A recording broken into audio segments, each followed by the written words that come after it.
High fantasy shopkeeping sim Merchants of Rosewall just launched on PC, and if you're going to be playing, then make sure to watch this video first for some tips and tricks to help you get started. Also, hi, I'm Ellie, and welcome back to the Cozy Gaming Club, where we love to talk about all the latest and greatest cozy games. Today's video is kindly sponsored by the developers Big Blue Sky, who wanted me to help guide you through the first couple of weeks in-game. Now, my first tip would definitely be to check the marketplace every single day. That's because the prices of items change, as well as the vendors that are available and what they stock. The good thing is that the sellers don't seem to have a limit on how much they can sell, unlike other shopkeeping games, so you can stockpile all the ingredients you want while they're on special offer, depending on how much money you have, of course. When you're out shopping at the parade, there are a couple of different ways you can purchase. The first is to select the items one by one, and selecting the amount you want to buy. This makes bulk buying much easier, but if you can't remember what you need for each recipe, then that's a little bit harder. The good thing is that the games tell you the recipes for every item in the bottom right, but it also lets you directly buy all the ingredients you need for a recipe, and you can spam the button quickly to multiply it.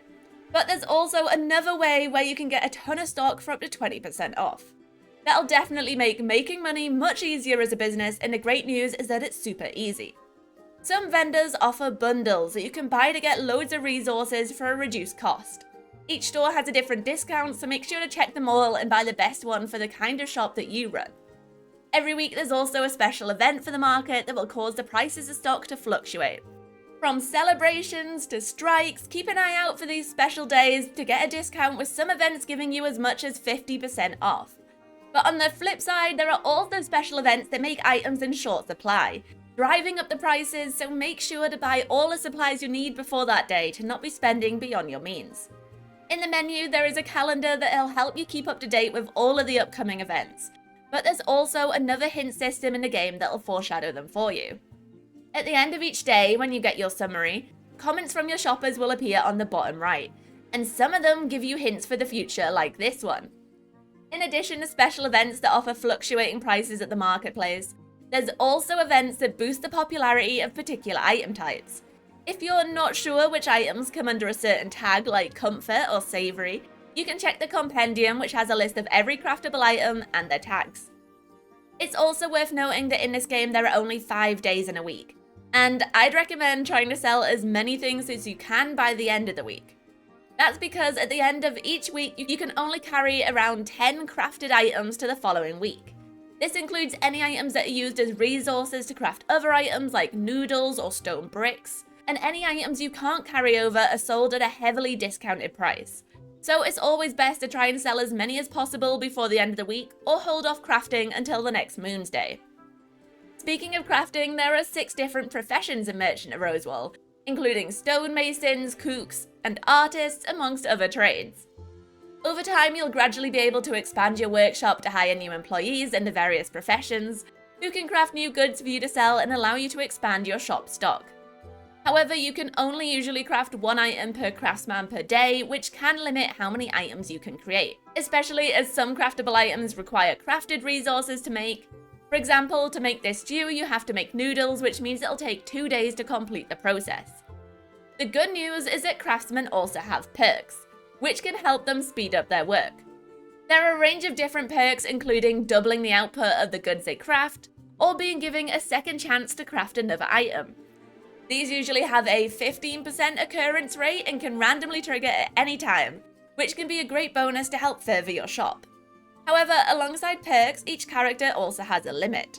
When selecting them for the role, you'll be able to see a number on the left-hand side, which indicates how many items they can craft. So it would be a good idea to work out how many of each item you can craft before buying your resources to avoid running out of money. If you do run out of money or badly plan your crafts to the point where your craftsperson can't do any work, then the good news is that they can also be stationed to do other jobs in the store. From greeting visitors to stocking shelves or upselling your products, there are a variety of different roles you can unlock, each with different perks like increased sales or increased prices. How well a craftsperson does in their job depends on their personal stats, which can be viewed on their profile. Each person has a different range of scores from E to A that affects how effective they are in each skill area, from the different crafts to their ability on the shop floor. You may also notice that there's a companion level option on this screen. Every day your companions work in your store, they'll gain experience and eventually they'll level up. But you won't get a notification when they do, so make sure to keep an eye on it and check back every few days. When they level up, you can choose which skill you want to increase, and at the start I definitely recommend focusing on their craft skills, as each level you go up increases the number of crafts they can create by 2 each day. My penultimate tip is quite self-explanatory, but if you don't know what you're looking for, then it can be hard to find it. Once you've assigned a craftsperson to a workplace, there are 2 different ways to remove them. The first is by clicking on Remove Here on the left of the recipe screen, or you can press the 3 dots after selecting a recipe and pressing Remove Here. Honestly, it's super simple, but it took me way too long to figure it out. When stocking your shop, different locations have different benefits, especially after you start upgrading. At the beginning of the game, you should always put your most expensive items on the display board, as this boosts its price by 10% and increases the desirability of the product by 100%. This helps to sell more of your popular item and earn you more money. Over time, as you raise your renown, you'll also be able to upgrade your shelves to add special benefits to all the items stored on them, as well as upgrading your display board and unlocking more of them. For a price, of course. Those are all my beginner tips and tricks for Merchants of Rosewall, and I hope they help you to get started in this fantasy world. If you've played the game yourself and have some tips and tricks of your own, then make sure to drop them down below so we can all help each other out. Thank you so much for watching, and I hope to see you next time. Bye!